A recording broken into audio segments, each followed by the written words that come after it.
ഈശോ മിശിഹായ്ക്ക് സ്തുതിയായിരിക്കട്ടെ. എല്ലാവർക്കും സൗഭാഗ്യവും സമാധാനവും ഉണ്ടാകട്ടെ. ഭക്തയായിരുന്ന അമ്മയുടെ ശിക്ഷണം തൊമ്മച്ചന് ഉറച്ച ആത്മീയ അടിത്തറ നൽകിയിരുന്നു.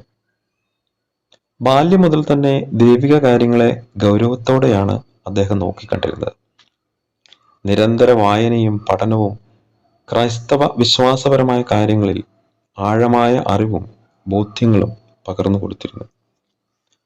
അദ്ദേഹത്തിന്റെ വീട് പള്ളിക്ക് സമീപമായിരുന്നതിനാൽ അനുദിനം ദിവ്യബലിയിൽ സംബന്ധിക്കാനും സാധിച്ചിരുന്നു.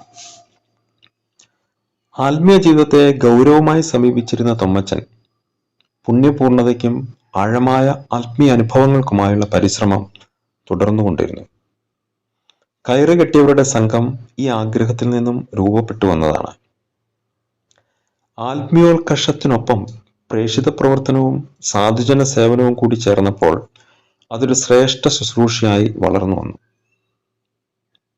അസീസിയിലെ വിശുദ്ധ ഫ്രാൻസിസിനെ ആത്മീയ വഴികളിൽ കണ്ടുമുട്ടാത്തവരായി ആത്മാർത്ഥ വിശുദ്ധ ജീവിതം നയിക്കുന്നവർ ഉണ്ടായിട്ടില്ല എന്ന് തന്നെ പറയാം. ഇവിടെയും അത് തന്നെ സംഭവിച്ചു.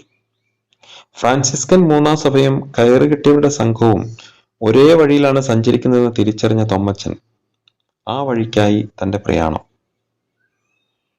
ചിട്ടയോടെയുള്ള ആത്മാർത്ഥമായ പ്രവർത്തനങ്ങൾ മൂന്നാം സഭയെ അക്കാലത്ത് തന്നെ വളർത്തിക്കൊണ്ടുവന്നു.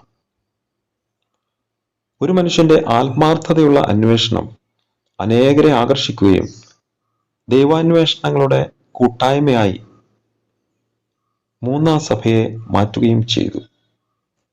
ഇന്നും ആത്മാക്കളെ നേടുന്നതിൽ മുൻപന്തിയിലാണ് ഈ പ്രസ്ഥാനം. തൊമ്മച്ചൻ അൾത്താരയിൽ വണങ്ങപ്പെടുന്ന ഒരു സാഹചര്യം ഉണ്ടായാൽ ഈ പ്രസ്ഥാനത്തിലൂടെ ഒരു ആത്മീയ വിപ്ലവം തന്നെ സഭയിൽ സംജാതമാകും എന്നതിന് സംശയമില്ല.